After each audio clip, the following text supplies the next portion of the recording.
आज भी इसी तरह चलता रहा और ये इसी तरह हाईलाइट हुई, फिर 10 दिन बाद फिर बंद होगी और फिर चुप हो गया, खामोश, सारा मीडिया खामोश हो गया, तो उसके बाद क्या होगा जी? उसके बाद ये होगा कि हम नेक्स्ट किसी रेप का इंतज़ार कर रहे होंगे, हम नेक्स्ट किसी हरासगी का इंतज़ार कर रहे होंगे, हम नेक्स्ट किसी मर्डर का इंतज़ार कर रहे होंगे, हम नेक्स्ट किसी ना किसी ऐसी चीज़ का इंतज़ार कर रहे होंगे जिसके खिलाफ हम लोग कहेंगे बाद में, हाँ यार बड़ा दुख हुआ, ये मुल्क में हमारे नहीं होना चाहिए।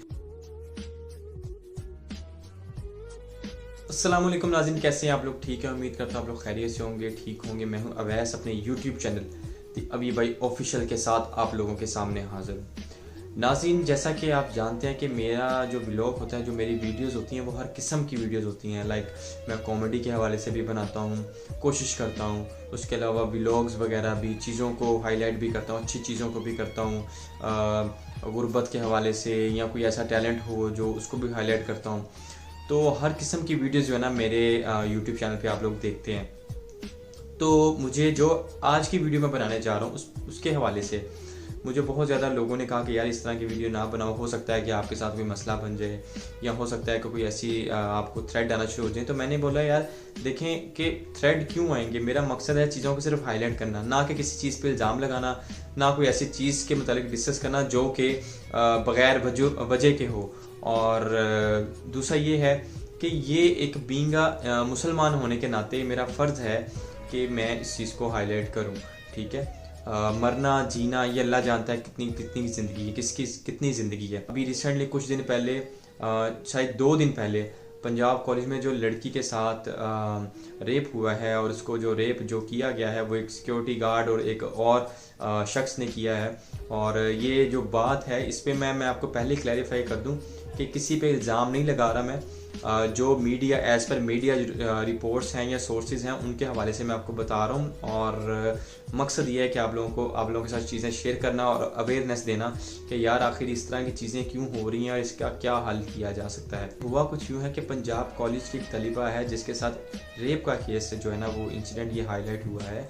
और इसको जो करने वाले हैं वो कोई बाहर के गैर नहीं बल्कि वहाँ के सिक्योरिटी गार्ड और अमले के 1-2 लोग हैं। कितने लोग हैं और क्या चीज़ें हैं ये आजकल मीडिया पे बहुत ज़्यादा हाईलाइट की जा रही है, लेकिन जो आपके साथ चीज़ें शेयर करने जा रहा हूँ वो बेसिकली बड़ी इंपॉर्टेंट है।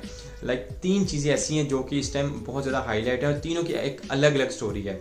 नंबर 1 ये है कि जी मीडिया वाले कह रहे हैं कि जी बच्ची के साथ रेप किया गया है, इस लड़की के साथ रेप किया गया है और उसको जो है ना उसके जो जुर्म करने वाले उसको पकड़ा जाए। दूसरी जानिब जो हमारे जो ज़राए हैं वहाँ के जिन्होंने पंजाब कॉलेज के और उसके अलावा हुकूमत के जो हमारे पुलिस अफसरान हैं उनकी तरफ से ये बयान है कि जी अभी तक ऐसा कोई केस जो है ना वो आया ही नहीं है। लाइक अभी तक कोई ऐसा जुर्म साबित ही नहीं हुआ मेडिकली तौर पे भी और वैसे भी। दूसरी सिचुएशन ये है। लेकिन जो तीसरी सिचुएशन आ रही है उसमें भी एक कहानी है। वो ये है कि आजकल आप सोशल मीडिया पे देखे होंगे एक बच्ची है, एक लड़की है पंजाब कॉलेज की जिसने यूनिफॉर्म पहना हुआ है और वो हॉस्पिटल उसको लेके जा रहे हैं। अगर ये कुछ भी नहीं हाईलाइट हुआ या कुछ भी नहीं डायग्नोज हुआ या कुछ भी जो है ना वो इस तरह का केस नहीं है तो फिर वो बच्ची कौन है, फिर वो यूनिवर्सिटी वाले इसको लेके क्यों जा रहे हैं। तो ये 3 अलग चीज़ें हैं जिनके मतलब डिस्कस किया जाना ज़रूरी है। अगर ये इंसिडेंट हुआ है तो इंतजामिया की तरफ से यकीन दहानी कराई जाती है कि जी हाँ जी हम लोग पकड़ेंगे। लेकिन जब तलबा जो है एहतजाज के लिए बाहर निकले तो उनको क्या उन पे ऊपर लाठी चार्ज किया गया। तकरीबन 20 से 22 बच्चे ऐसे थे, लड़के ऐसे थे जिन पे जो है ना वो लाठी चार्ज इस कदर ज़्यादा किया गया कि रेस्क्यू 1122 जो है उनको हॉस्पिटलाइज उनको करना पड़ा, उनको हॉस्पिटल लेके जाना पड़ा। उसके अलावा बच्चों को थ्रेट किया गया, उनको क्लासेस रूम में बंद कर दिया गया और इसके अलावा बहुत सारी ऐसी चीज़ें हैं जो कि सुनने में आई हैं। आप कॉलेज की इंतज़ामिया फ़िलहाल जो है ना वो इसके हवाले से कोई बयान नहीं दे रही, बल्कि पुलिस की तरफ से बयान आया कि ऐसा कोई भी इशू नहीं है एज़ पर सोर्सेज। लेकिन दूसरी जानिब मुल्क भर में एहतजाज किया जा रहा है कि ये क्यों हुआ है। जब तलबा एहतजाज कर रहे थे तो वहाँ के जो पुलिस के अफसरान हैं उनमें से किसी एक ने बोला कि आप यहाँ से चले जाएं वरना कहीं ये ना हो कि एक और जो है ना वो रेप अटैम्प्ट हो जाए।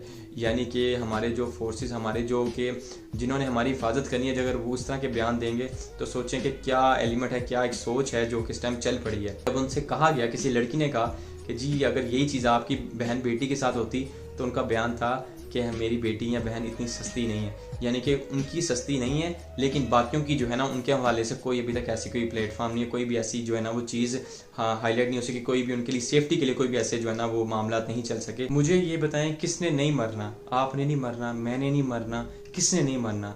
लेकिन अगर ये सब होता रहा और हम लोग खामोश थे, जैसे हम लोग गज़ा के हवाले से खामोश हैं, जैसे हम लोग फ़लस्तीन के हवाले से खामोश है, जैसे हम लोग अब जो लबनान में हो रहा है उस हवाले से खामोश। ये चीज़ें हमारे मुल्क में नहीं होनी चाहिए। बीइंग अ मुस्लिम, देखिए हम लोग जिस राह पर चल पड़े हैं ये चीज़ें नहीं होनी चाहिए, लेकिन ये हो रही हैं और इसकी वजह से जो है ना हमारे मुल्क की माएँ बहन बेटियाँ जो है ना वो महफूज नहीं रह रही, वो कहीं कहीं जा नहीं सकती। आप कराची में देख लें, आप लाहौर में देख लें, किस मुल्क में किस शहर में ये वाक़यात नहीं हो रहे, लेकिन क्या इसके ख़िलाफ़, क्या इसके हवाले से कोई इक़दाम किए गए हैं? पूरा मुल्क जो है ना वो पूरे मुल्क में इस तरह के धरने हो रही हैं। अच्छी चीज़ है कि हमारे नौजवान को अवेयरनेस आई है, लेकिन इसके साथ साथ हमें ये भी ज़रूरी है, हमारे हुक्मरानों को ये भी चाहिए कि खुदारा कि इस हवाले से भी कोई इक़दाम करें ताकि मुजरिमों को कैफ़े किरदार तक पहुँचाया जाए। क्योंकि आज एक एग्जाम्पल क्रिएट करेंगे तो कल को जनाब जो है ना वो ये चीज़ें कम होगी। अगर आज भी इसी तरह चलता रहा और ये इसी तरह हाईलाइट हुई, फिर 10 दिन बाद फिर बंद होगी और फिर चुप हो गया, खामोश, सारा मीडिया खामोश हो गया, तो उसके बाद क्या होगा जी? उसके बाद ये होगा कि हम नेक्स्ट किसी रेप का इंतज़ार कर रहे होंगे,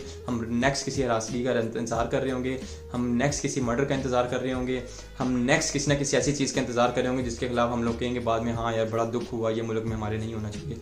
तो बेहतर है होश के नाखून लेने चाहिए हम सबको। मेरी हमारे जो फोर्सेस उनसे भी रिक्वेस्ट है, हमारे जो हुक्मरान उनसे भी रिक्वेस्ट है कि खुदारा, वो हमारे लिए बड़े काबिल एहतराम है, लेकिन हम खुदारा उनसे रिक्वेस्ट है कि काइंडली जो है ना इनके लिए कोई इक़दाम करें ताकि हमारे मुल्क की माएँ बहनें बेटियाँ महफूज रहें और महफूज तरीके से आएँ और महफूज तरीके से जाएँ। सो यही था आज का मैसेज। अपना बहुत सारा ख्याल रखिएगा। Thank you so much. Pakistan जिंदाबाद। अल्लाह हाफिज़।